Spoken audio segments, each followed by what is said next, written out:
ছাত্রদলের সাংগঠনিক অভিভাবক বিএনপি দেশ নায়ক তারেক রহমান বলেছেন, প্রকৃতিকে সাথে নিয়ে আগামী দিনে ছাত্র রাজনীতি পরিচালিত হবে।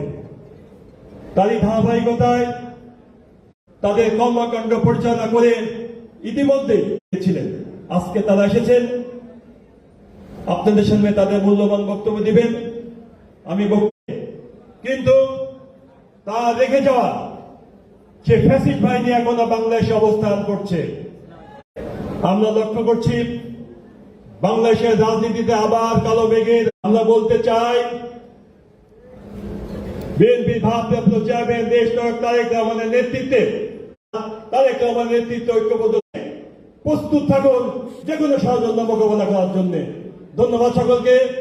সুন্দর থাকবেন, ভালো থাকবেন। ইনশাআল্লাহ আবার দেখা হবে।